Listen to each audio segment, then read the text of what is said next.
What is going on, everyone? Welcome back to another episode of the Weekly Breakdown. My name is Josh. And my name is Taylor. And we are the WDW Couple. Hope you guys are having a fantastic week out there, or had a fantastic week, because this is now Friday. TGIF, TGIF. Do people say that anymore? I have no idea. But we had a very busy weekend last weekend, which is kind of what we're going to talk about today. Friday night, if you guys haven't seen the video already, we went to Mickey's Not So Scary Halloween Party, which these videos were not posted in any order in which they occurred. No, not at all. But we went to Mickey's Not So Scary on Friday. Disappointing slightly. It was a little busy. We're going to be going back again, I think. And then Saturday, we got up first thing in the morning and headed over to Disney's Hollywood Studios to check out the first annual pass holder preview for Star Wars Galaxies Edge, which is absolutely jaw-dropping, everyone. Absolutely jaw-dropping. I am still just shooketh about how amazing that place was. After that, we headed down to Busch Gardens in Tampa to do their beer fest, which was also pretty nice. Same day, yes. And it was also pretty cool. Yeah. Nice, some good alcoholic beverages for adults and some good food for everyone to share. Lots of good food. So without any further rambling, each and every week, the Weekly Breakdown is brought to you by Gold Gal Getaways. No matter the trip, whether you have small kids, big kids, or no kids at all, we have an agent who can help you plan your next destination vacation, whether it's here to Walt Disney World or anywhere around the world. All you have to do is just click on the link in the show notes, and an agent will get back to you ASAP. This is also brought to you by each and every week JTR Media, which has been great. I've already gotten a few requests. And I don't know if you noticed I changed it. You called it JTR Video. I did, and I saw somebody said media. I kind of like that better too, but yeah. I've already gotten some requests, which has been awesome.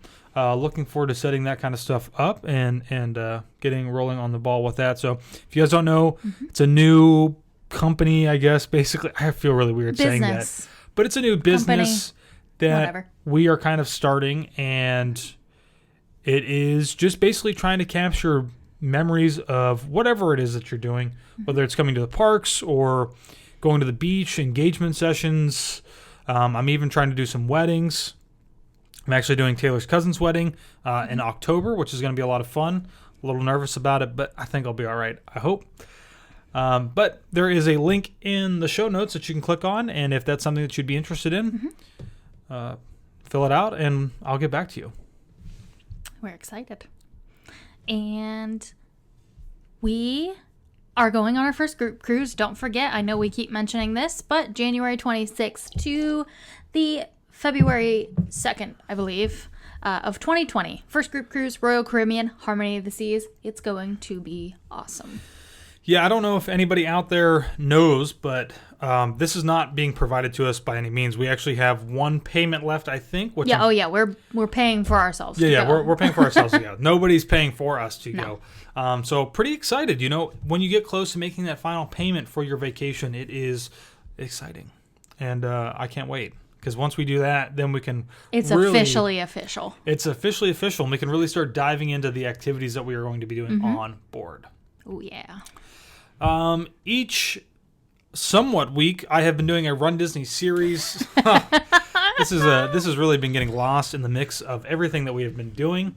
Yeah, our past weekend was just... Actually, the last couple weekends have just been so busy. It's been tough. And we have so many videos lined up in our virtual queue, we call it. Yes. That the run video just kind of pushed to the back burner. Yeah, we were going to push... I was going to push one out on Sunday, but I just felt like we needed to get Star Wars out. So we got Star Wars out, and then we had a dining review. Yeah. And I thought, I'll get it out during this week. But then I thought, well, then I'm going to have to push another one out on Sunday. So I'm just like, you know what?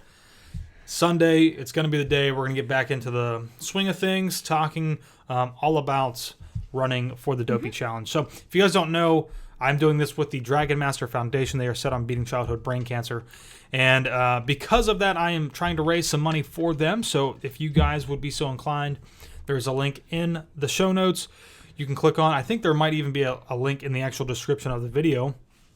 Make sure that there is one this time to head on over to Dragon Master Foundation and make a donation.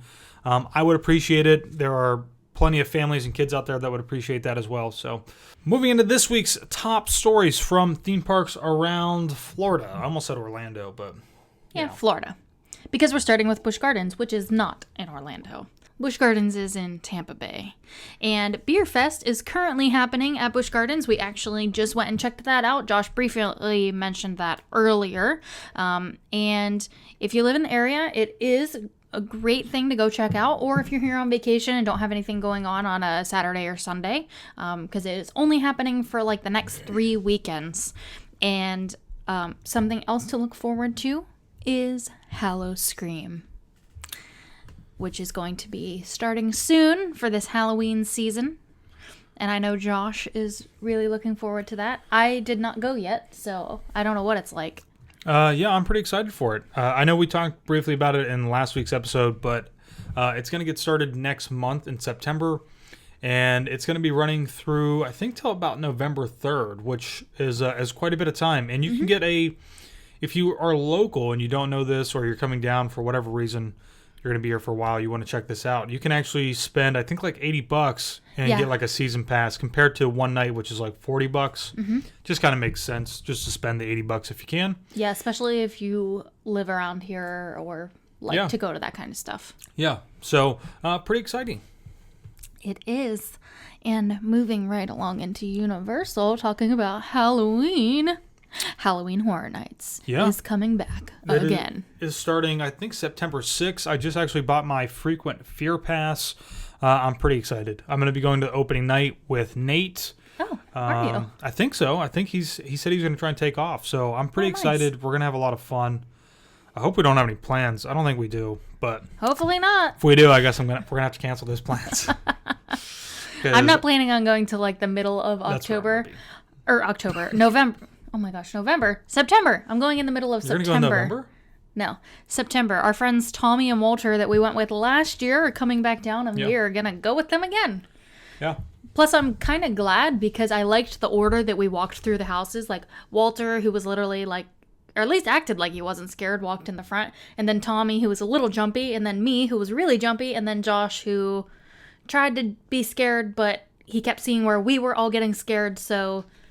Yeah, it was okay. It's exciting. He had my back. It's exciting. All that mattered. I'm looking forward to it. But not much else, I think, to come out of Universal this week. So, moving right on into Disney.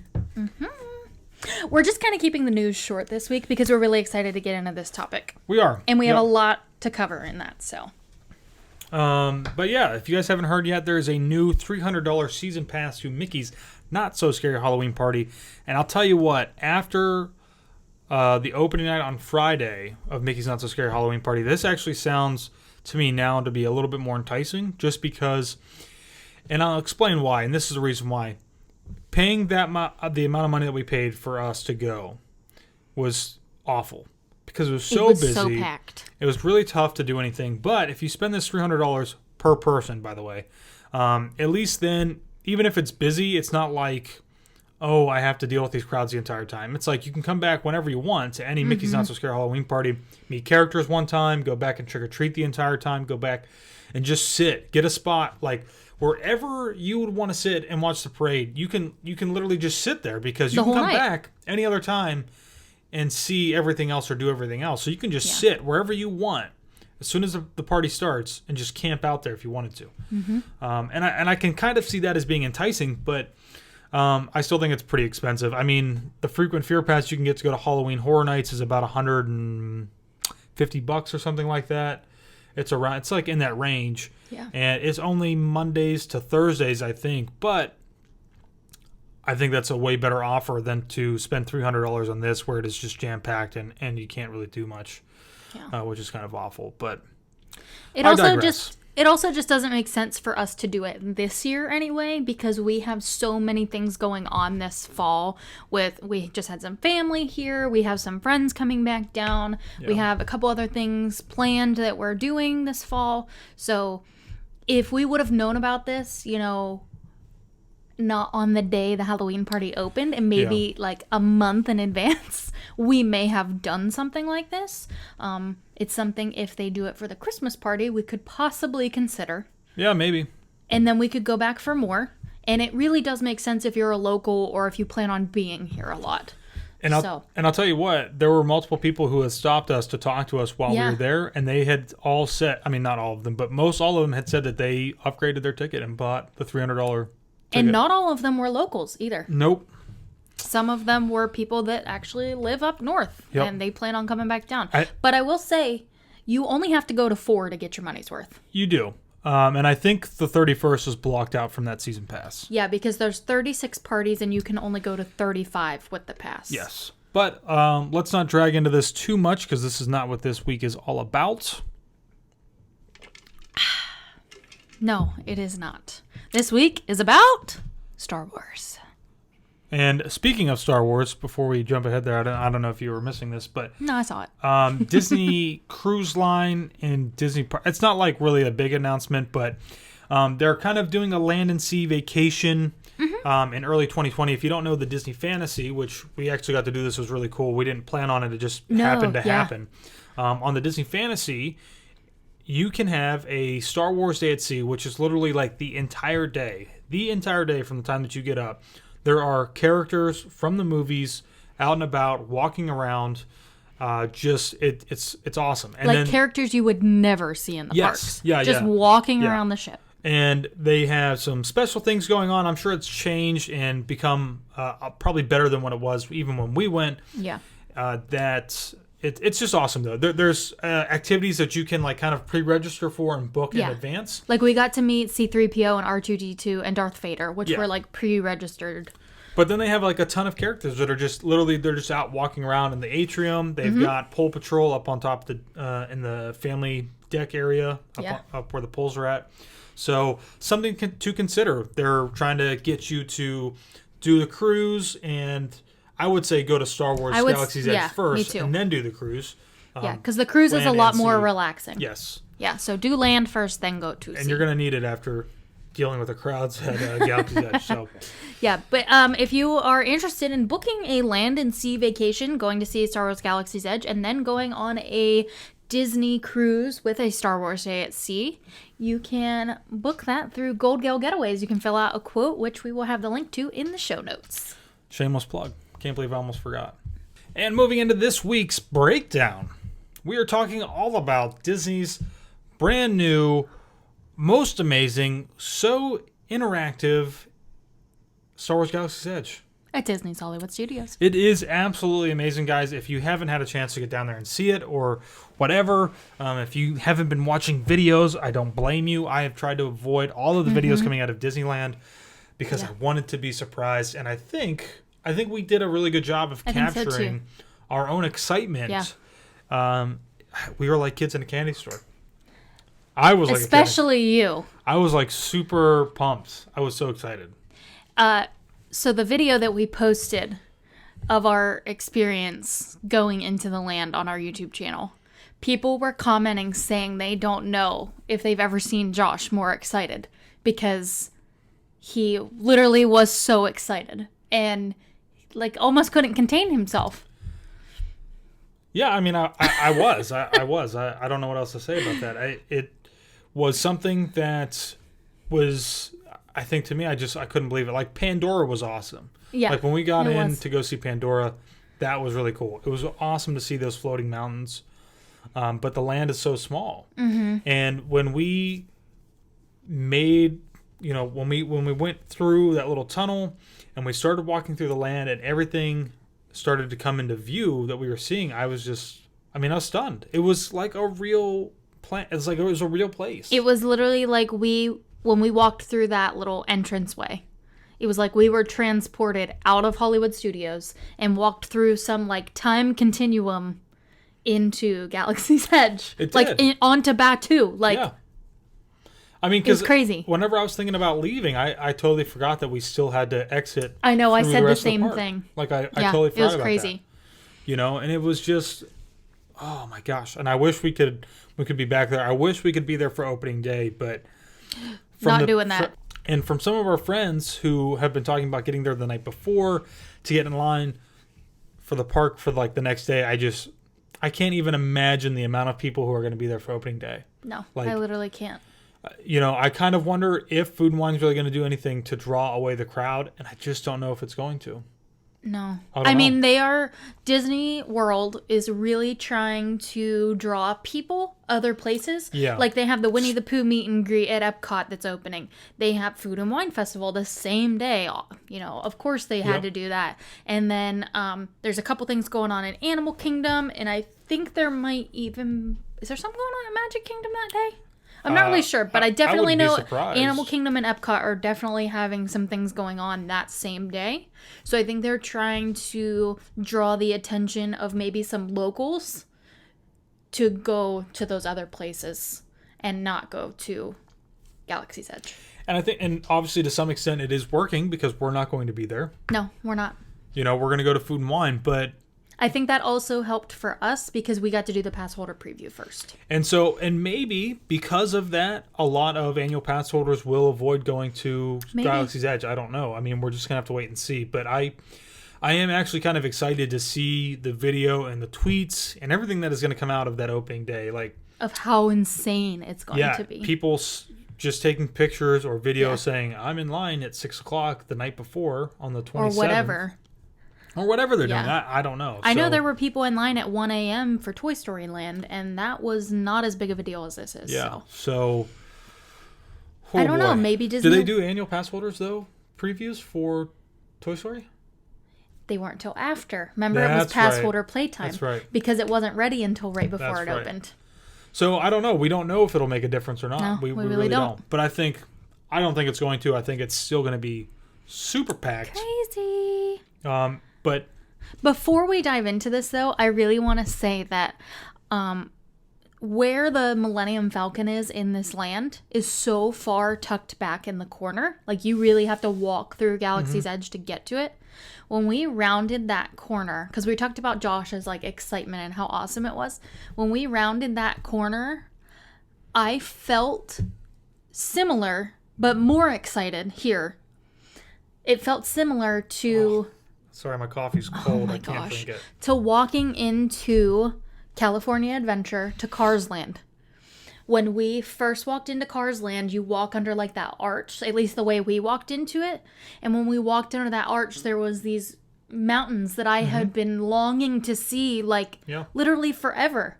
I'm almost getting emotional thinking about it because that was so awesome seeing that for the first time. And when we rounded that corner and we're almost to that hidden area where the Millennium Falcon's at, you round that corner and you go under this archway and it is this huge area of all the spires, the Millennium Falcon, and it was just amazing. I literally teared up because it was so awesome. You did.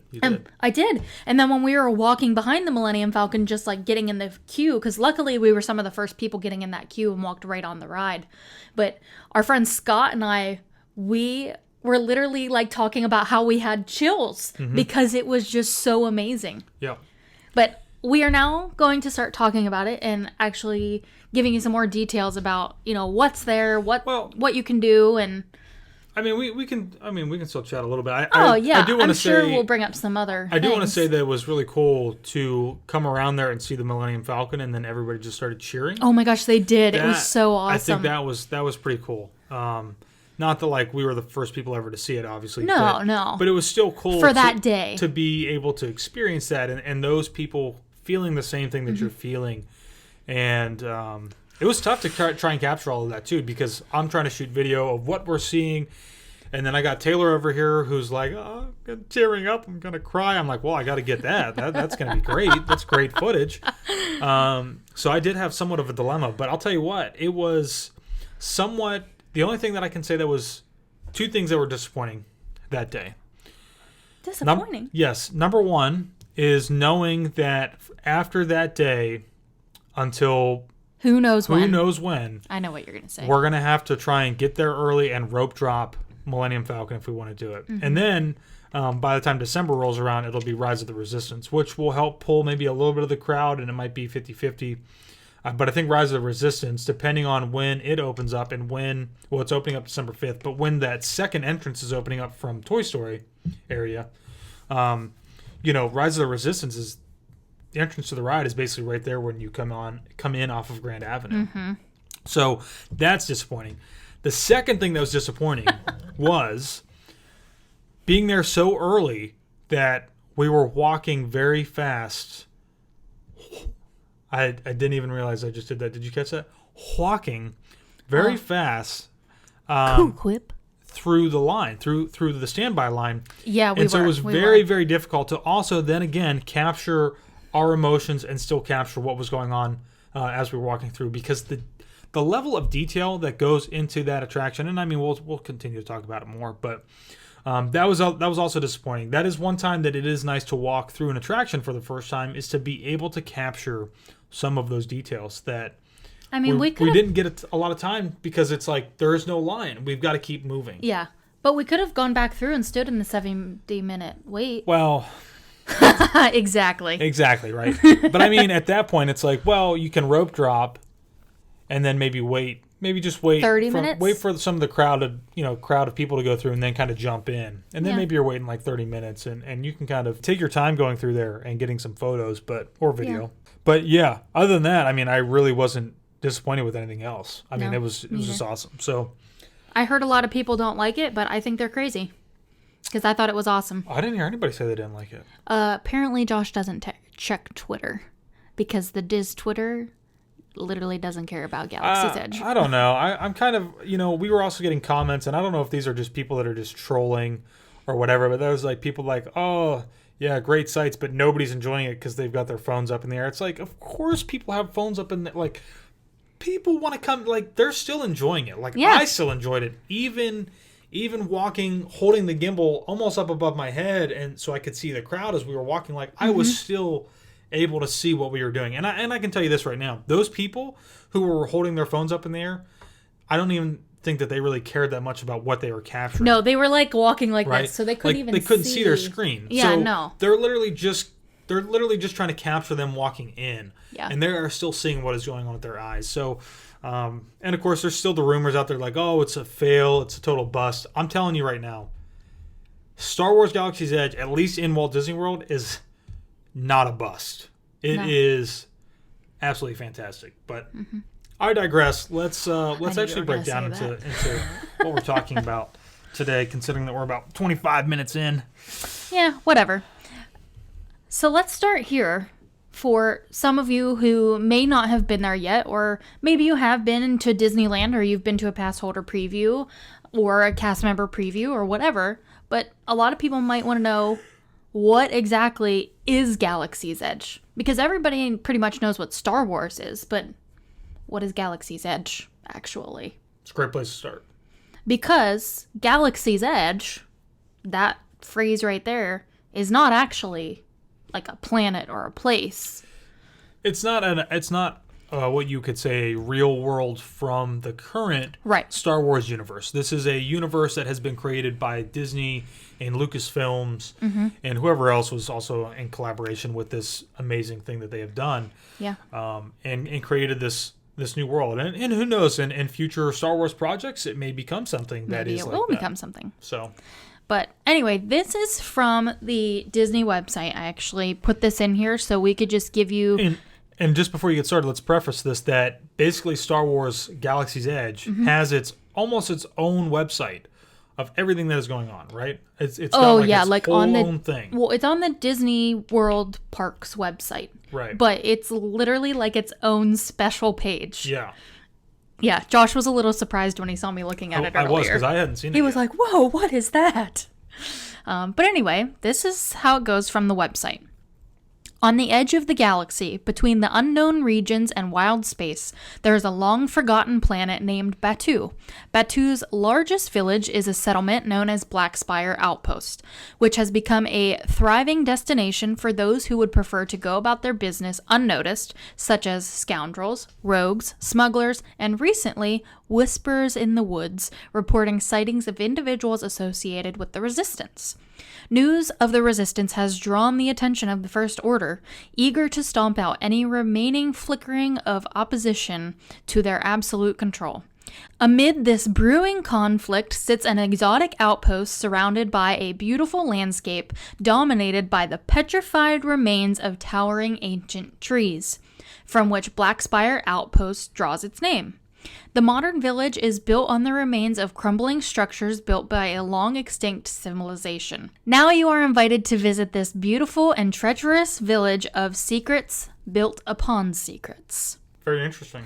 It is interesting. And I actually remember we were at Star Wars Galactic Nights last year, I believe. I believe it was last year. I think it was last year. At Hollywood Studios. And they announced that Galaxy's Edge was going to be based off of this planet called Batuu and Right. Black Spire Outpost. And they explained about the petrified trees that, have kind of been broken down, and they're petrified now, so they look like rocks and almost mountains. But they were at one time trees. So that's what I love about Disney and, Disney taking on, Star Wars and building this land, because they continue that storytelling into just, the design of the land. Like, if you're walking in there and you don't know this backstory, you just think, oh, these are like really cool mountains from space or something like that. But, there's actually a story as to what those are and how they got there and what this land actually is. Yeah, I agree. I don't really have much I just love it. I don't have much to say. I mean, it's a breathtaking place that is unbelievable. Yeah, Unbelievable. it really just is. The attention. I mean, obviously it's Disney. Attention to detail. Yeah.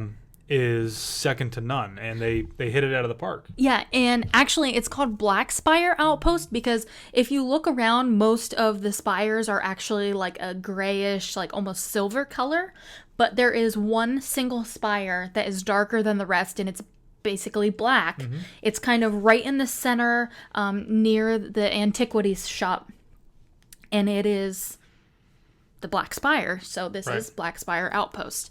And actually, if you have been on Star Tours since they, reimagined it to Star Tours The Adventure Continues, and then they, they've added some extra scenes and have changed some scenes around, you have actually gotten a sneak peek of Batuu when you come into this like land that you don't really know, and it's like kind of peaceful, and you come in and you like slowly drop down and land. You're actually in Batuu in Black Spire right there. Speaking of which, I can't even remember the last time that I rode Star Tours. It's been a little while. It's been a long time because I don't think that we've been spending that much time at Hollywood Studios. It's just there's not a lot Since I feel Toy to Story opened. It has just been so crazy there and hard to get fast passes.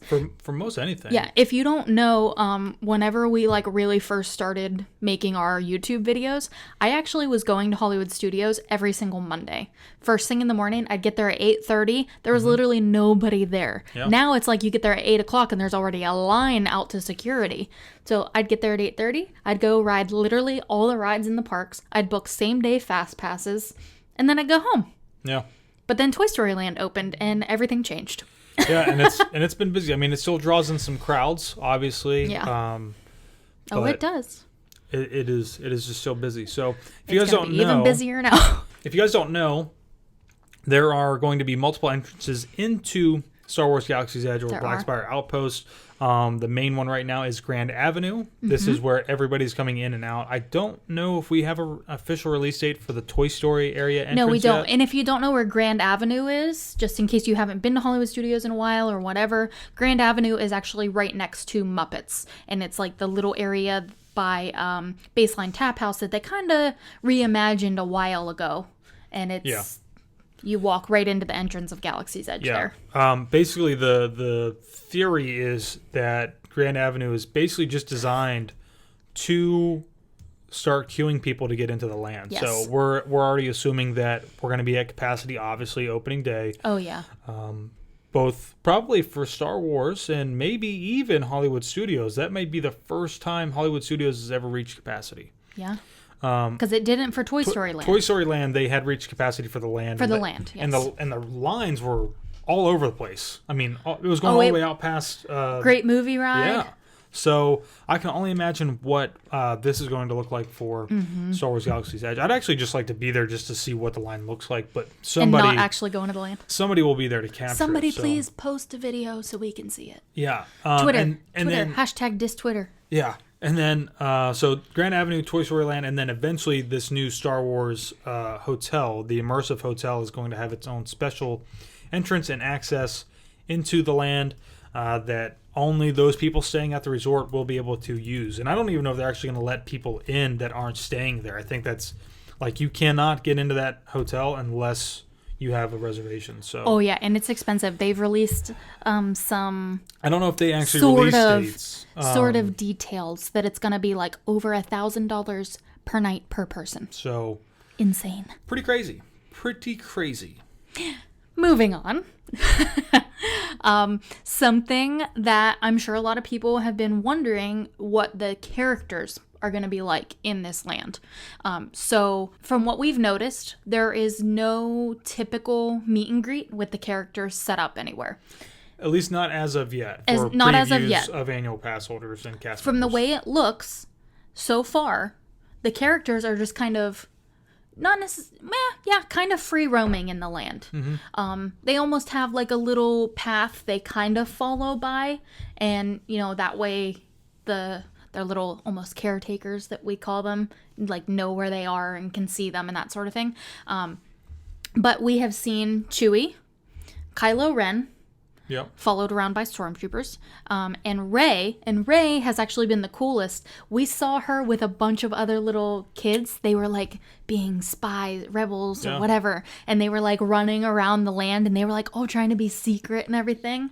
It was actually really cool. And we've seen Rey a couple times, but like sometimes you honestly don't know if it's her because of the way she's like just walking in with the people. Mm-hmm. She just looks like she's a guest, like Disney bounding as Rey. Like, it's funny. But you will also see some stormtroopers on patrol. And we did not see this resistance spy. But... Huh? You didn't see her out? No, I did not. Did you? I saw her out running around. Yeah. Oh, I didn't. Yeah. Wait, she was captured. Huh? They captured her. Yeah, right? and then they took her back. Ah, yes. Yeah, yes, the her. stormtroopers captured her walking around. It is... How do you say her name? I'm not sure. It's like V. Moradi. Moradi, maybe. But anyway, she keeps like a low profile, I guess, clearly, because I didn't even know who she was. And she has blue hair, and she wears an orange jacket. Once I reread that, I was like, oh yeah, that's that girl that the stormtroopers were walking backstage, and she was like hooting and hollering and everything. But not only will you see those characters, but all of the cast members...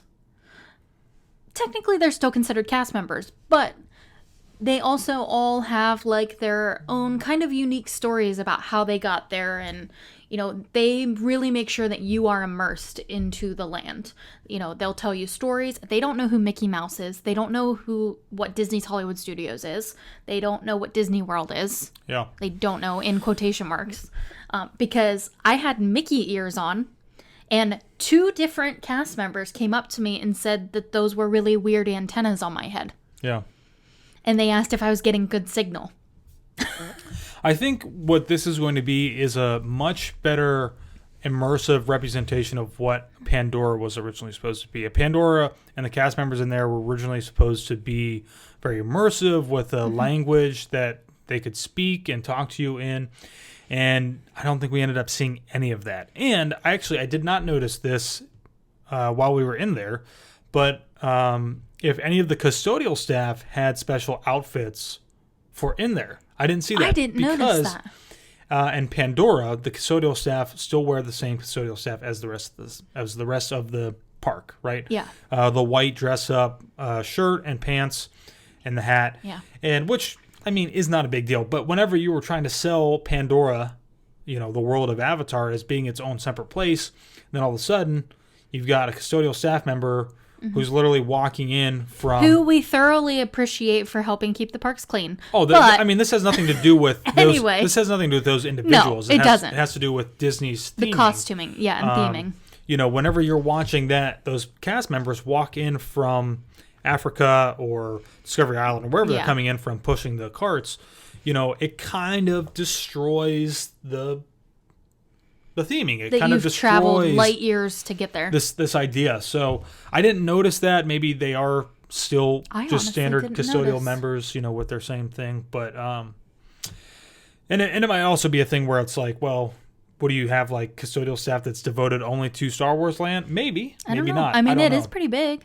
I wouldn't want to be a custodial staff if I had to change costumes between working in and out of the land. Yeah, like Hollywood Studios, and then I got to change because I got to go empty trash in Galaxy's Edge. But I don't know. But I am kind of like those are like the little things that I think about though. When we're talking about so immersive that you forget where you're at, those little things will break it for you. But I mean, there's a lot of people who go to Pandora and they don't give a crap about custodial stuff. But the other thing is, we're here so often that those are the kinds of things that we do notice. Yeah, I mean, I try to pay attention as best I can to little details like that. And I think when we were coming on vacation, we weren't noticing those kinds of things. But now that we're here all the time, we have the time to notice these things. And to say this, I mean, Galaxy's Edge is a much larger expansion than what Pandora was. Yes, so they potentially could. I guess I could probably go back and try to watch other people's videos to see if there's any custodial staff members in there. But it's okay. We're going to be back on September 1st, and I'll check it out then. So if you guys don't know, another really weird thing about this. This is it's cool. Weird. It's different. I think it's cool. There's going to be people who don't like this. Don't cool. understand. I enjoy this. I think it is cool, but people are going to think it's weird. Is that cast members have phrases that they will speak to you in. So, for example, we got there in the morning, and instead of saying good morning, they say bright suns, travelers, or something like that, right? But every time they kept saying it, I was like, what are they talking about? And then finally, our friend Kim was like, I think bright suns means good morning. Yeah. And I was like, oh, and it also might light bulb. It also might mean like good afternoon or something like that. We also have rising moons, which we didn't experience that, which means good evening. I didn't hear anybody say refresher, which means... But that's because I'm good at finding the bathrooms. Yeah. Refresher, which is restroom.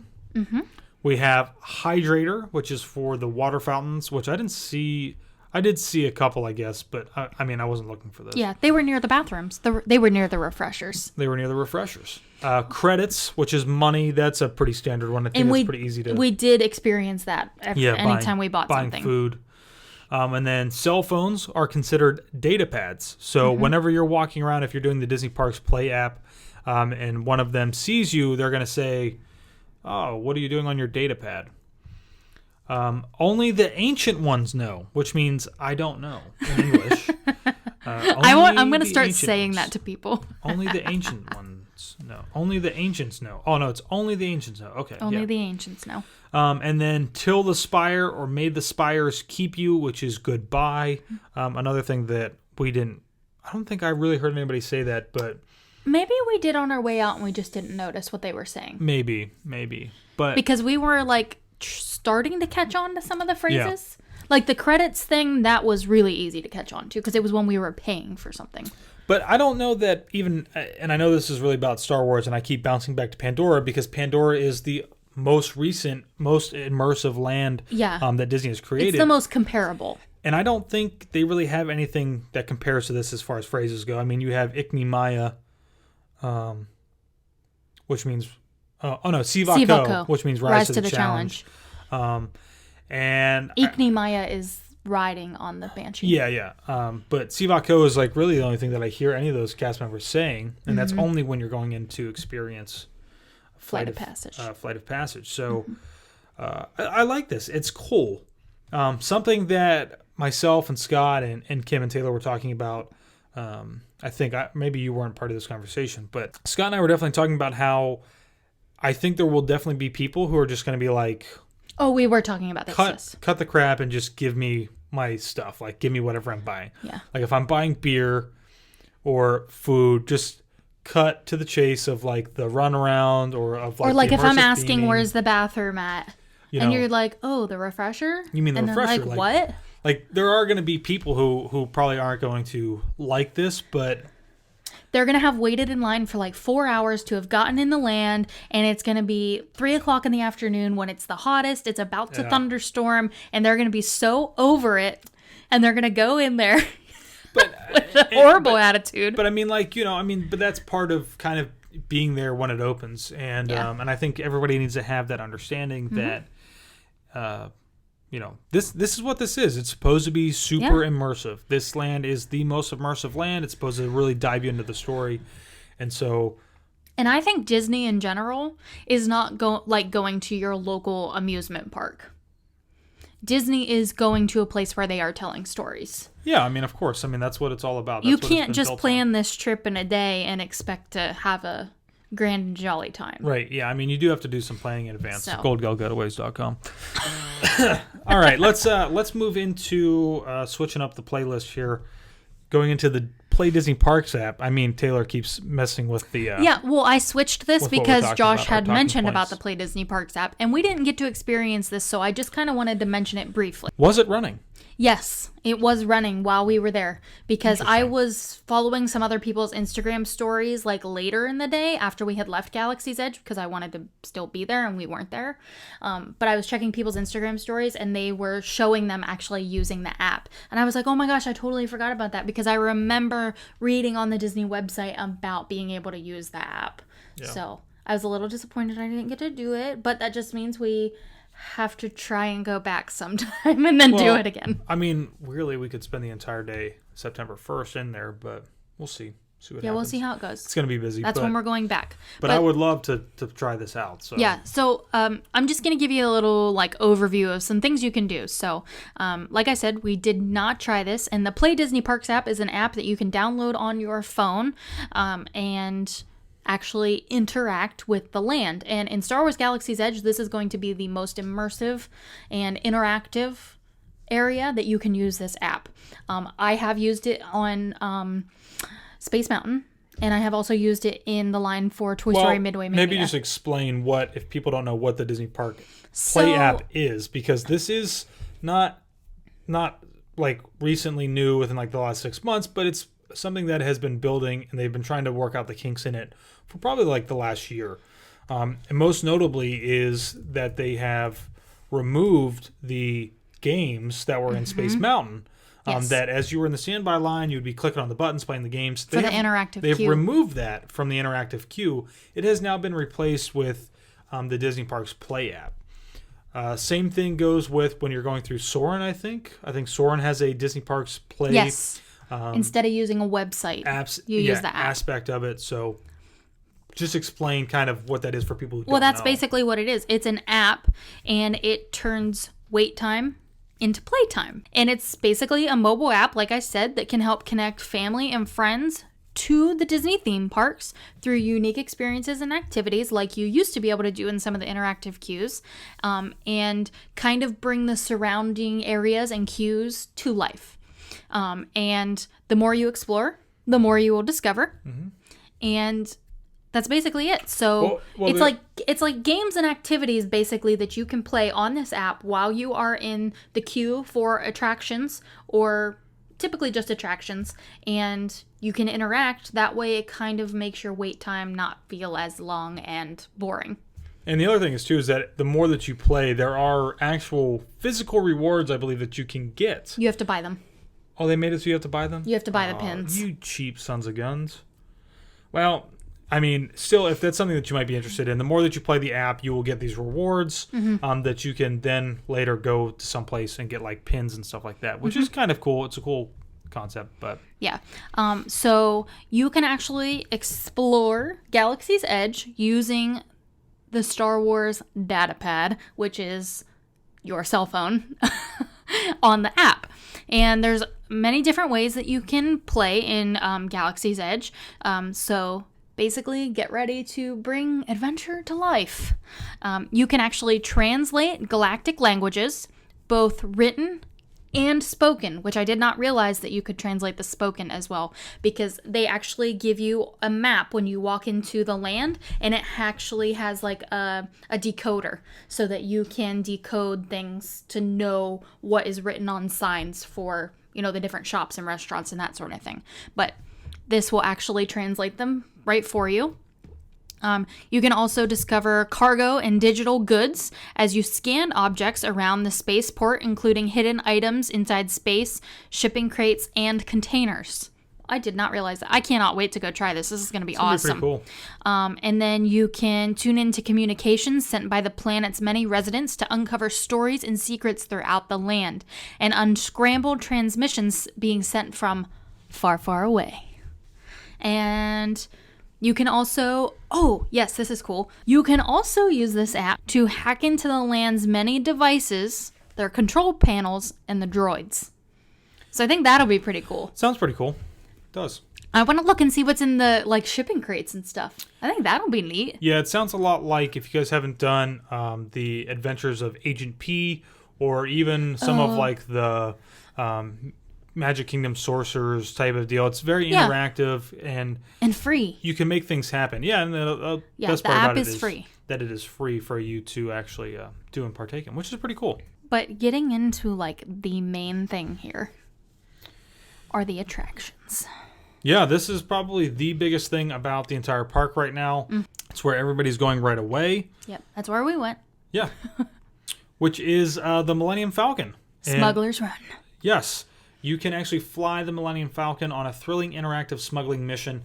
It is officially opening, I guess, on the 29th. If you've been to the passholder previews, it is also running as well. So there is a minimal height requirement of 38 inches. I don't know how tall that is. Well, 38 inches isn't very big. Jossie's 40 inches. Okay. So, and she's only 4.5. Yeah. So it's really not that tall. There's pretty good seatbelts in there, too, in case you go flying out the window or something like that. And speaking of height requirement type thing, our friend Tim is actually very tall, and he went and rode it today, and he had no issues at all with leg room.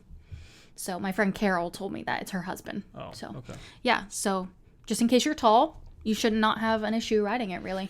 Yeah, I mean, it's pretty well open, I think, for seating. It's spacious. Not like you have to be crammed in there. So there is, what's really nice is that you've got your fast pass line, you've got a standby line, and probably most important is that there is a single rider line for this attraction. When we were there, we obviously basically kind of rope dropped it, as we keep saying, got on and rode it. And I wish that we would have got back in line and rode it again. Yeah, immediately. I think we were kind of pressed for time, thinking that we were going to have to be out of there by 1 o'clock, but there really wasn't anybody checking time. So we could have gotten back on and rode it. But the single rider line, people were telling us that they went through, did the standby, and then they rode single rider 4 or 5 times and really got to ride every position and experience all 3 positions that are in there, which is really cool. Yeah. But Josh also mentioned that there is a fast pass line. However, you cannot book any fast passes yet. So there are fast pass touch points that actually are kind of themed to the land, so it doesn't really look like the typical Mickey Mouse on the little touch point. But initially, when Galaxies Edge opens on August 29th, and for who knows how long, there will not be any fast passes available. And I think that's just to try and help the wait time, because I think they're afraid that, the park is just going to be so busy. If they do fast passes, that line's going to be twice as long. Yeah, I think it's probably a good idea. Yeah. A lot of people weren't happy about it, but it's smart on Disney's part to do that. You're going to have, I guarantee that the single rider line is probably going to be as long as the standby line in some cases, definitely. just because that's what people are going to be thinking, but that they can break through. But, I mean, thoughts on the ride are, freaking amazing. Before you jump into that, they have not released when there will be fast passes available, but because there are touch points, obviously there are going to be fast passes eventually. Yeah, I mean, it wouldn't make sense for Disney to release basically an e-attraction and not have fast pass for it. So it'll come at some point. We don't know when that's going to be, but it will be there. Whether or not it's going to be before Rise of the Resistance, it's going to be after Rise of the Resistance. It's not going to be for 6 months or 12 months. We don't know. We have no idea. It's coming. So thoughts on the ride.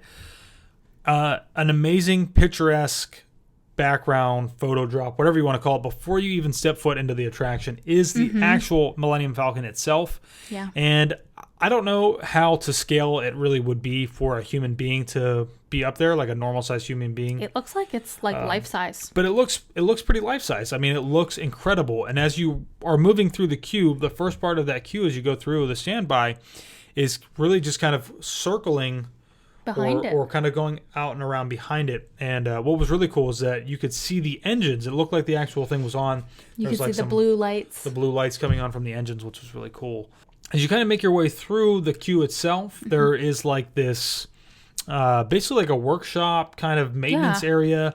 You've got the railings. I touched on this in the video where the railings in there are kind of beaten up and damaged to make them look real. Like it's been a working factory, a working maintenance shop.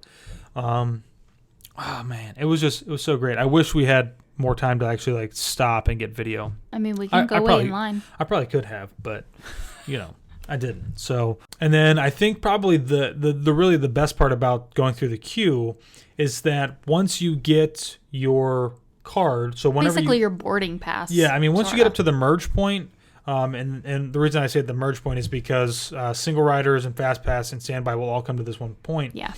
You'll get a card that is going to designate what your position is. And you can probably ask if if you've never been the pilot before, you want to be the pilot, just say, hey, can I wait for the next one and just be the note, pilot? As single rider, you do not get a choice. Oh, yeah. I mean, single rider, you won't get the choice. But fast obviously. pass and standby, you can ask. Yeah. But don't be afraid to ask. I mean, it's like when we do Soarin', we always ask to wait for B1. We want to wait for the middle front highest row. Rock and roller coaster, row 1, please. Yeah. And I'm sure that they will be accommodating. Maybe they won't be as accommodating when it first opens because they're trying to push people through. Yeah. Maybe not when they first open, but eventually. And after you get that card and you step through the walk, like the hallway, I guess you want to call it. Yeah. You step foot onto the Millennium Falcon. I mean, if you watch the movies of the Millennium Falcon and you see them like sitting in there and they're walking around and doing whatever. The Dejaric tables there. It is amazing. I mean, it's like the real thing. Yeah. It's really cool. Our jaws like dropped. Like it literally did. I'm like, I didn't even have words. Like I remember I was like, this is I don't know what to do with my hands. Exactly. I mean, that's what I felt like. But it was actually pretty cool the second time we walked through there. Like, all these alarms started going off and going crazy, and we had no idea what was happening. And they were like, push the red button, push the red button. Well, I just so happened to be standing next to the red button, and I pushed the red button, and then all the alarms stopped, and everybody cheered. And that was cool. It was cool. And I don't know if that happened because somebody had crashed the Millennium Falcon. I have no idea. If it was like one of those power surges or something. But it happened, and it was cool. Mm-hmm. So, and the way that they do... what they do in this too is they break it up. You got some colors that like green, yellow, red. There's 10 colors or something. There's a lot. Yeah. So if you want to talk about this as being like kind of like a magic door area, obviously they have multiple stations for you to go in and enjoy the attraction to make it go by quickly. But it was awesome. And I think, the one thing that we missed kind of talking about it before the ride gets started, and you're going to miss this if you do single rider, maybe even if you do fast pass. We don't really know. We don't know yet, but is the new character Hondo? Yeah, Hondo. He's not a new character. He's from the animated series, I believe. Yeah, what's that called? Star Wars Clone Wars? Are you sure? Something like that. I forget. We don't watch I never watched the animated series, but he's awesome. He's super lifelike. I mean, when we saw him, fortunately for us, when we got there and we rode it, he was working. Yeah, he was working. We heard later in the day that he was not working. They threw this screen up, and it was just like this projection of him. But super lifelike. I mean, he started talking and moving around, and I literally I'm like, I didn't even think that he was an animatronic. I'm just like, is that a real guy? That's an awesome character that they have up there, like moving around. Lo and behold, he's an animatronic, which is really great. I mean, he's a great animatronic. The animatronics are really coming. They're coming a long way. A long way. So from the old hydraulic fluid animatronics back in the day that still are around. They are. But I think one of the coolest things once you actually board the Millennium Falcon and for the attraction, for the ride, is that there are 3 different positions. You can either be a pilot, and there's 2 seats for pilot, 2 seats for gunners, or the people who shoot, and then there are 2 engineers in the back. Josh got to be a pilot the first time. I'm a little bit jealous because it was awesome. He almost didn't launch us to light speed because he didn't, for some reason, see the green light flashing. I definitely got it the first time. You did get it the first time, but the second time we were all like, Josh, pull the lever. Yeah. Pull the lever. And it wasn't the wrong lever. It was just that he didn't almost pull the lever. Right. But I got it. I mean, we jumped to light speed. Oh, we jumped to light speed. That was awesome. Yeah. That was way better than on Star Tours when you jumped to light speed. And I mentioned this in the video, and it was actually really cool. The family who rode with us the second time. Oh yeah, it wasn't even a family. It was 2 guys. It was a son and a father. But the father had commented on the video and said that, that was us. And I think that, and the reason I bring it up is because they were so into the ride. Like they were so into the attraction. And that, I think, is what really like makes riding the Millennium Falcon so much better, is having people who are into it no matter what. Yes. Even as like being an engineer, which is really funny because as soon as it was an engineer, I'm like, this sounds a lot like Mission Space, where I don't do anything but push myself. You never want to be the engineer, whether it's Mission Space or Millennium Falcon Smuggler Run. Don't be the engineer. No, I mean, like, the nice thing about being the engineer, though, still, is that there are still things that are going on for you to do. Like, yeah, you are just launching the harpoons to grab a hold of the train, but then there's other things that are going on. Like, if the ship gets damaged, there's like certain buttons that you have to press, and you have to be paying attention to what's going on, and it's still very cool. And I mean, yeah, I think being the pilot is probably the most, like, that's the one thing that everybody wants to be, because you are literally controlling the ship. You're driving. You can crash the Millennium Falcon if you are not paying attention. Yep. And I think that like they've just hit it out of the park. It's a great combination of Star Tours, I think, and Mission Space. Kinda. I mean, that's the way I think about it. It's. But it's not like Mission Space, like how it spins and you get sick. It's not a centrifuge. No. But you feel more, to me, like Mission Space feels like you're actually on the rocket and you're moving around. Yeah. Star Tours kind of feels that way. Sometimes it's just not, it's a little intense, jerky and not intense. This is very much like you are literally on the ship. When you get hit, you feel the ship move. Like, oh yeah. Oh man, it's so awesome. It is awesome. I can't wait to go again. I can't wait either. Oh my gosh. It was so good. I'm just trying to think if like there's anything else that you want to bring up about it. Hopefully at some point, I think this would be really cool. Not sure that this is ever going to actually happen, but it would be cool if they could do a Star Wars or a Star Tours-esque attraction where every time you ride, it's a different, like. They could do that with Smugglers Run and make it a different flight every time. That would be cool. That would be really obviously cool. Not every single time, but have like a sequence. So many different versions. Have a sequence of versions that you could do. That would be cool. Randomized. That could happen.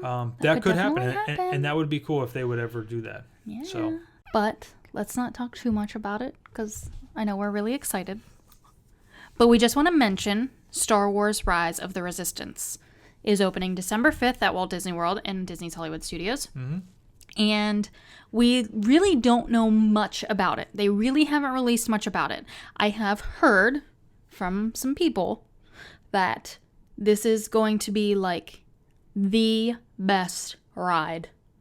Like, yeah, so basically almost anywhere. Basically what Taylor's trying to say is that if you were to compare Smugglers Run and Rise of the Resistance, Smugglers Run would be a D-ticket attraction, and Rise of the Resistance would be the E-ticket attraction. Yeah. And is this supposed to be trackless? It is trackless. You know what? I don't know. Oh, I totally forgot about this, but this is in Rise of the Resistance.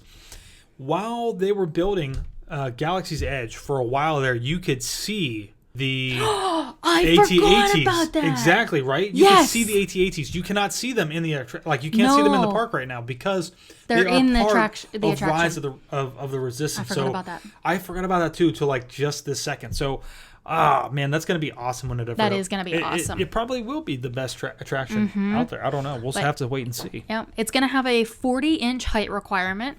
They have released that. So there's going to be some serious movement, I guess. Yeah, so you got to be a little bit taller. Jossie will be able to ride it, though. Yeah. Jossie's my sister, if you do not know.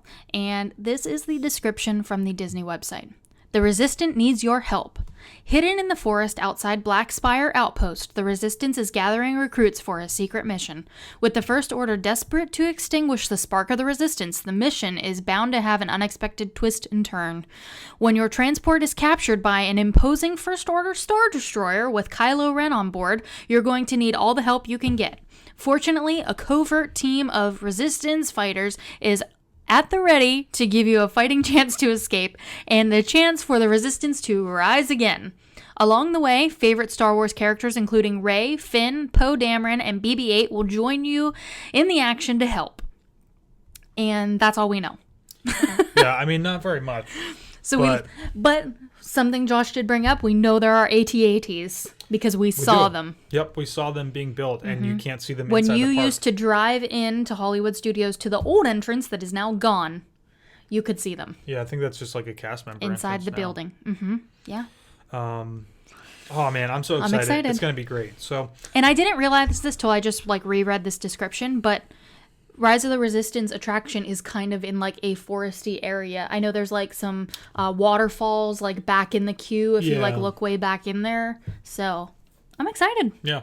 I'm excited. Let's move into dining. There are a few places where you can get some food around here. There's actually quite a few places, anywhere from snack carts to sit down. Well, not sit down, but counter service. Some good options.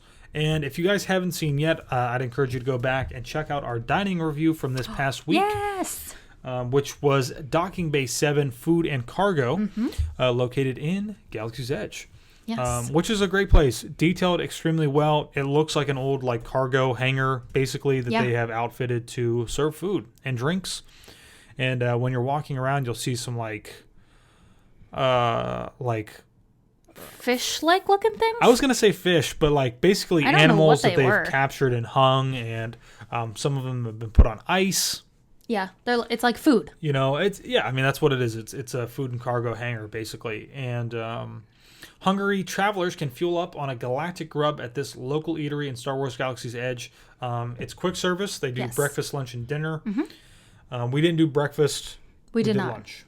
Yeah, but the breakfast looked okay, but we were more excited for lunch. We were more excited for lunch. Lunch at the time turned over at 10 o'clock. I don't know if that's going to still hold true when it officially opens. We'll check it out and see. But we ate right at 10 a.m. We ate lunch, but we were hungry because we got there for that pass holder preview at 7 in the morning. So. And I think what makes this place so good is, and I'm not talking about just the food, but is that it is themed and it is unique to the land. So we're not talking about burgers and hot dogs or chicken fingers or something like that. You can't get fries here. We're talking about Sotuli Canteen in Pandora, how they have created a restaurant that is specifically themed to the land and has food options that are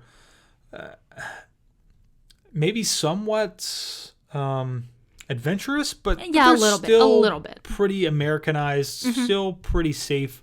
If you're not adventurous. I mean, it is food that they have ribs and they have pot roast and they have shrimp and they have chicken. And I think what you might be kind of scared of is just seeing the name and how they kind of describe it. And don't be afraid of that. I mean, because the food was amazing. This food was good. It was very good. Service, it was amazing. And they did a great job of presenting it and serving it and cooking it. I could go back and eat it again. I definitely would. I would go back there and eat again. Definitely. You can also... Another restaurant-ish type place. I got the chills. More of a bar, I would say, is Oga's Cantina. Yeah. You can step inside this notorious local watering hole to partake in unique libations for all ages. Oga's specializes in fantastical drinks sourced with ingredients from across the galaxy and enticing concoctions that will delight even the youngest crew members. And this is one of the places in Galaxy's Edge that you will need reservations for. Yeah, and I don't know how long that'll last. We don't know how long that'll last. A while or maybe indefinitely. People were booking them 6 months out. Were they? Yes. So And another thing to note is that you only get 45 minutes, right? Is that As is of that now, holding? as Is that of holding now, true? that's what they were saying during the pass holder preview, is that you could go in for 45 minutes and you were allowed 2 concoctions per person. And that may have just been to help people who had reservations and people who did not, because you could still get reservations right during the annual pass holder preview. Yes, For that you had to stuff. book it. Yeah, you had to book during it there. Book it in advance, but we do have reservations for September 1st. We were lucky enough to get those for the day that we were planning on going back. And we're excited to see, what it looks like inside. DJ Rex is in there. We're and excited hopefully he's to see working. him. Yeah, we heard that he was having some issues the other day, but fingers crossed everything's up and running. Yeah.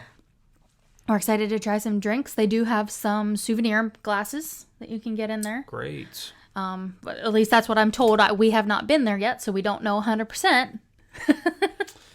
As if we're not spending enough money already on September 1st because, well, we'll get into that later.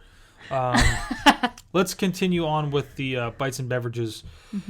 We've got... Oh, and before we talk about bites and beverages, at Oga's Cantina, they only have 2 snack items that you can purchase. They don't have a full menu.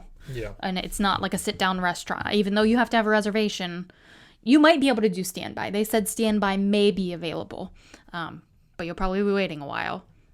It's not a full menu. It definitely looked like they were doing it annual pass holder previews, Yeah. but that's limited to so many guests. So Yeah. Bites and beverages, let's though. let's move into the bites and beverages. You can quench your thirst with a cup of Batu's legendary blue or green treat or milk, and it is served frozen. Mm-hmm. You can do alcoholic, which is served in a more of a square cup instead of the rounded ones, which is not and alcoholic. this is the milk stand that we're talking about here. So blue or green milk. I'm sure that you guys have been seeing this a lot lately. Oh, yeah. Which one is it? Are you a blue or are you a green? And guess what? We just happen to have a blue and a green person here today. I'm a blue. And I'm a green. I love the green. It was so much better than the blue. And then we've also got Ronto Roasters. Wait, before you go, this What? is something really interesting. Luke Skywalker can actually be seen drinking blue milk in Star Wars Episode 4, A New Hope, and he can be seen drinking green milk in Star Wars Episode 8, The Last Jedi. Interesting. I didn't know that. I'll have Yeah. to. We'll have to turn it on tonight and check that out. Yeah, That'd be cool. we've been watching the Star Wars movies lately. We have. We've been really getting into it again. Not that we weren't ever out of it, but... No. Then we've also got Ronto Roasters. You can sink your teeth into a savory grilled sausage and roasted pork wrap at this exotic meat stall, which we didn't try that out. No, but it smelled really good. It did smell good. I almost want to just say whatever, and we're just going to do everything there, but we'll see. And then we have Kat Saka's Kettle, run by the grain merchant Kat Saka. This stall offers customers a unique taste of Batu with a few different flavors of popcorn. Now, I have tried that popcorn. Oh, we yeah, didn't, that's we right, didn't you try did. it there. No. But our friends Josh and Hannah had bought some from the cast member preview that they went to. And it tasted like Fruity Pebbles. That's what it tasted like. So Very interesting. very interesting. I didn't try it because he said it was stale when we were there the other day. I mean, but- it's been sitting in a bag for over 2 weeks? For over a week now. So Oh, yeah, they went the day before us. they went on Friday, the day before us. That was the last day of cast member previews. But I mean, again, dining options here. They are trying to make this all very unique to the land. Yes. It's supposed to be different. Obviously, popcorn is popcorn, but they're trying to make it unique and enjoyable. And I think that is what really matters. And the listen, most. definitely give something a try because Yeah. just try something. Everything we had was really good. If you really don't want something from Galaxy's Edge, you can always walk out into Hollywood Studios and get something. But I mean, I wouldn't exit. I out of wouldn't leave, Galaxy's though, Edge. because you're probably not going to get back in. You will have to get at the back of that line. Yeah. Let's move into the merchandise. But talking about buying things, merchandise, that's a big thing with Disney. Merch, all the merch.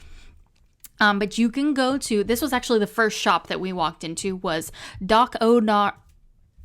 This was actually the first shop we walked into was Doc Ondar's Den of Antiquities, and you can shop for mysterious and unique galactic artifacts collected by a legendary antiquities dealer. And he's actually in there. He's an audio animatronic in the shop. Oh, yeah, I guess he is. He I is. didn't really hear him talking, though. I didn't either, but he is in the shop, kind of moving around and stuff. And there are definitely some crazy artifacts and antiques in there. But you can buy some lightsabers in there that are already pre-made, and they'll you can buy. I know I saw Mace. What's his name? Last name? Windu. Windu's lightsaber. It is purple. I saw somebody holding it while we were in there, and there's these. I don't know. There's all kinds of crazy stuff in there. There's a lot of unique and different things that they are trying to do. A lot of the merchandise that you get in Galaxy's Edge, you can't go get in Tatooine traders out at Star Tours or in the regular shops throughout Disney World. Yes. You can only get them in Galaxy's Edge. And I think that's what, and I was going to wait and talk about this or bring it up once we had finished going through all the stores. Sorry. But it's fine. I think that's another great thing about Galaxy's Edge right now is that they have created these tiny little shops of things that it's not just one big store. It's not like just Mouse Gear at Epcot. This place where you can just find all the merchandise. There are all of these unique little stores, and each little store has different things in it that you can get. Mm-hmm. So, if you are walking down it's like the marketplace. The marketplace, and you go into where the creatures are at, you can only get them there. You can't walk back over by the TIE Fighter or it's not a TIE Fighter, by the... It's where all the not the Resistance. But anyways, you can't walk to another shop and get those animals there. The lightsabers may be a exception to the rule. That's a high ticketed item that I think they're going to sell a lot of. But most everything else that is very unique and different, you can only get in that store. Yeah. Which is cool. But continuing on with the stores, so there's 6 small stores, which I already talked about the antiquities. There's also Black Spire Outfitters, which is where you can outfit yourself for galactic adventures at the colorful apparel shop in Star Wars Galaxy's Edge. There is also... It's the First Order Cargo, that's what I was thinking. First Order Cargo, yeah, we were talking about... No. Maybe it was the Resistance. Oh, yeah. You were talking about First Order. Yeah. That's the First Order section of Galaxy's Edge. But First Order Cargo, you can proclaim your allegiance to the mighty First Order and shop for recruitment gear and supplies. They actually had some pretty cool stuff in there. They had cool backpacks and tank tops and stuff. Yes, they did. There's also Resistance Supply, where you can pick up gear that proves your allegiance to the Resistance and helps fight the First Order. Josh already mentioned the Creature Stall, which was where you can discover curious creatures and critters from across the galaxy, which they had I want to call them raptors, but they're not. Rathdars? Rathdars? Yeah, I think. Yeah, there were some of those in there. There were also Kowakian monkey lizards. Yeah, if you saw the video that we posted, there was one point where I was like, oh, Taylor might buy this. I didn't, but I might have to get one. We actually didn't buy anything this first trip. We literally did. We bought our food. That was it. Yeah, that's all we did, which is pretty crazy. Mm-hmm. But the monkey lizard is kind of like the Banshee from Pandora, where you can put it on your shoulder and it moves around and stuff. It's pretty cool. There's also Toydarian Toy Maker, where you can browse handcrafted toys and collectibles at this whimsical workshop. They had some cool stuff in there. I walked in real quick and looked to see what they had, but and so those are the regular shops where you can buy merchandise. There is also some custom merchandise, which I'm sure is what everybody is looking forward to. Yeah, I think that this is really they're actually going to make a killing on this stuff, even though it's kind of expensive. Make a killing. I'm sure they're already making a killing. Oh, I'm sure. I mean, people are going to pay money to do it. Oh yeah. I mean, we are. Yeah, we are. Speaking of, we are doing this. Savi's Workshop, which is under the guidance of the group known as the Gatherers. You can construct your very own lightsaber and bring it to life through the power of kyber crystals. Builders beware. You must protect the shop's secrecy to avoid being discovered by the First Order. I honestly don't even know where it's at. I don't think I even saw really where the entrance was at either when we were walking around. So you can choose. It's kind of hidden. I don't know. It is. I mean, that's kind of the point of it. So you can choose one of 4 available themes. They're $199 per lightsaber, and we're going to be doing this on September 1st. We're just getting one. Josh is making it. You're only actually allowed to do one, per group. So If you are a family of 4 and you want 4, and you've got 2 kids and you think both your kids are going to get that, no. You're going to You have to make 2 separate reservations. And you have to pre-purchase this in advance. Or, well, I don't know if they did charge our card. You don't have to pre-purchase it. You have to have a credit card on file in case you don't show up for your reservation, and then which you will be charged. So keep that in mind. It is extremely important. But this is an extremely unique experience. I'm really, really excited to do this. Now, you can build a lightsaber other places, but not a lightsaber like this. Not a plastic right. Yeah. toy lightsaber. Yeah. I mean, you can go into Tatooine Traders and build like the classic, what has been the classic lightsaber for a long time. I think you can do it at Disney Springs too. And you used to be able to. I don't know if you still can. I don't know. But this is very unique and different. We're talking like movie quality handles. Yeah. They look legit. These. And it's cool. And I mean, it's obviously it's an experience. Yeah. First and foremost, on top of being able to buy the lightsaber. I'm excited. And building it. So Taylor's going to let me build the lightsaber. I am. I'm actually really sad because next what I'm going to mention is the Droid Depot. And at some point we can go back and maybe you can do that. I'm sad we're actually not doing it the same day. Because I literally keep thinking in my head, oh, Josh is making the lightsaber. I'm just going to be making the droid. Like, I'm so excited. And then I'm like, oh, wait, you didn't book a reservation to make a droid. So you're not making a droid on September 1st. No, not on September 1st. But we'll go back. We are going to have to go back because I really want to make a droid. I've really enjoyed seeing pictures of everybody with their droids. And I think it would be cool to have one. It would drive the dogs nuts, but that's okay. Speaking of which, since we're talking about it, we were walking through some of the stores, and actually, I don't know which store it was, which one it's connected to. It's probably the toy maker. No, it's like the droid store. I forget what it's called though. It might be the Droid Depot. We don't have it on here? No, it's like attached to the Droid Depot. Oh, it's like part of the Droid so Depot. It's probably just the Droid Depot store in itself. Yeah. But it was really cool. Obviously, we didn't see where lightsaber building was at, but here at the Droid Depot store, you can walk in, and then you go to your left, and you can actually see building the actual depot. Like it's a Droid Depot where it's really cool. Like up on the wall, you can actually see parts moving. There's parts moving through the ceiling, and then you've got basically, I think it was like a U-shaped kind of how people are all set up and building these droids. And it looks like a really cool and fun experience. It really does. And this is the same thing as similar to Savvy's Workshop as to where you should have a reservation for this or you probably won't get to do it. You can book the reservations online. And one person per group can build a droid. For now. Or one droid per group, whatever. So if you want to build 2 droids, you need 2 reservations. But this is $99 per droid. And you can build a droid. It's unique. It's unique. You can actually also get, I think they're like $12. You can also get a personality chip for your droid. Yeah, which is kind of cool. I'm interested to see like exactly what that even is and what that even means. Me too.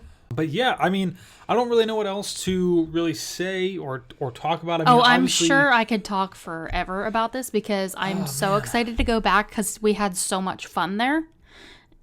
We had a great time. But this podcast is already so long, and we literally say that at the end of every episode, that this is so long. Yeah. But it's only like a couple minutes over an hour, so really not that bad. No, and I mean, it's okay. I think people will hopefully enjoy listening to this in their car. I think so. Or at the gym, or wherever the heck I they enjoy listening to it, and it's me and you talking. But, yeah, I mean, Star Wars, I think personally that they've knocked this out of the park. I think so, too. It is an amazing experience. I think if you are not enjoying it, you are just being closed-minded and... probably too picky. Yeah. I mean... and let me tell you what. I don't even think it's that. Let me tell you what. Yes, because you just Josh... want to be a Debbie Downer. Yeah, you do. Wah, wah, wah. Josh is a very picky person. He's very picky. Sometimes he's hard to please. You know, we go to a restaurant and he's like, oh, it's all right. It's not Palo on the Disney cruise. Like, that's what he literally compares everything to. It happens, all right? So he's very hard to, get a super, super positive, response out of him. I mean, he loves Disney, and Yeah. when we go to the parks, he loves Obviously. doing that. Or we wouldn't have moved here. I mean, this was mostly him that wanted to move here. So Right.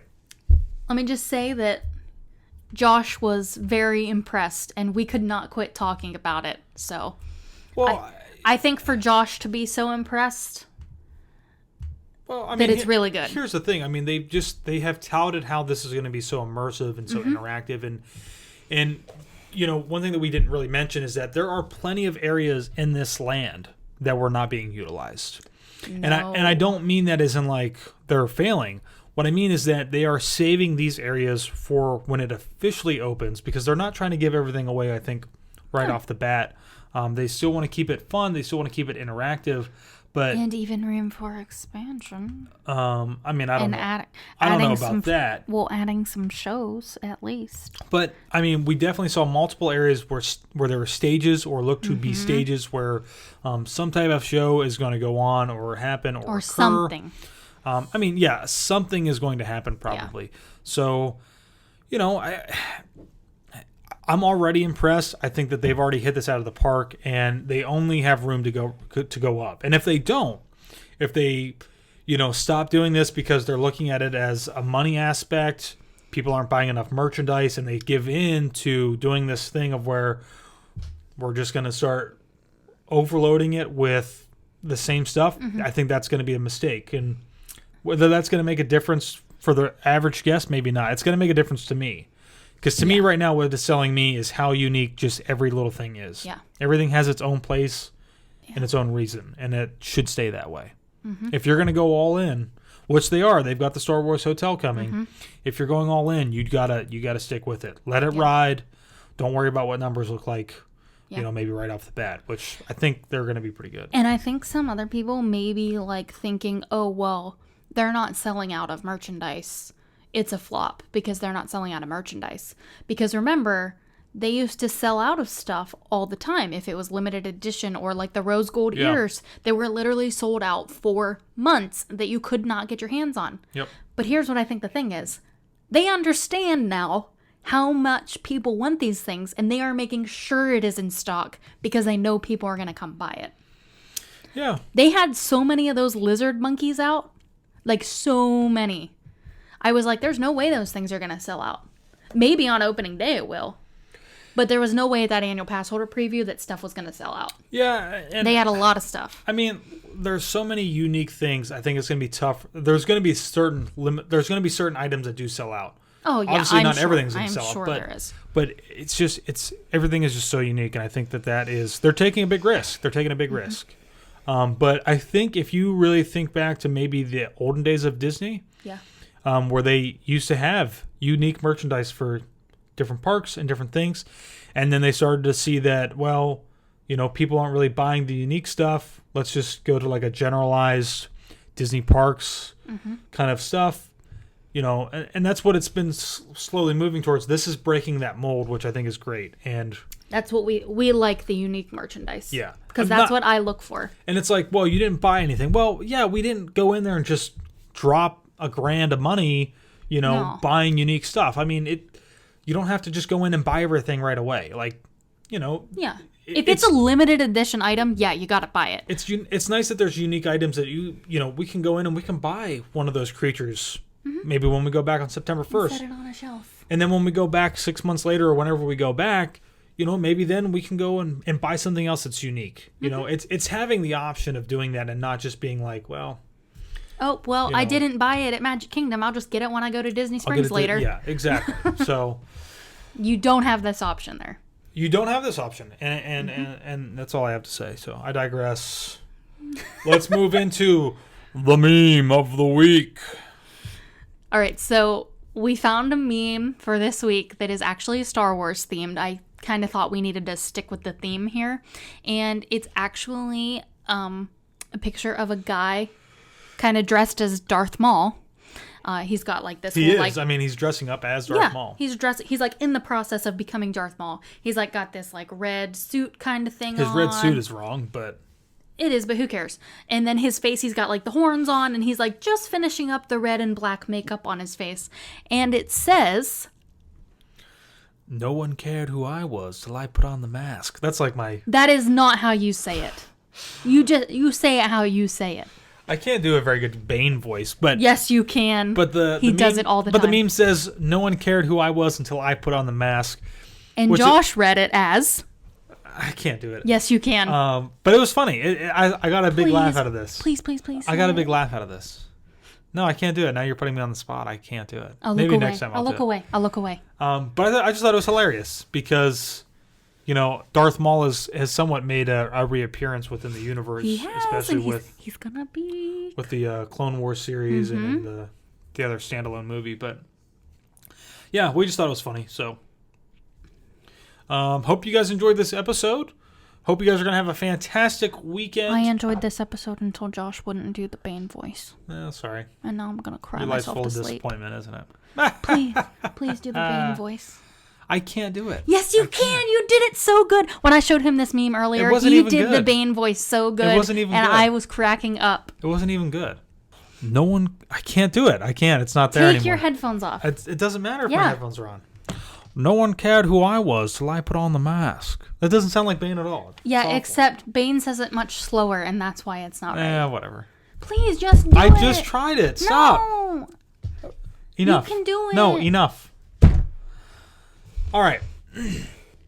So, thank you for listening, everybody. Hope you guys are going to have a fantastic weekend. Until next time, we'll see you either in the next video or in the next podcast. And that's... Yeah, we're going to see you in the next podcast. Well, whatever. You know what I mean. And that's the Weekly Breakdown.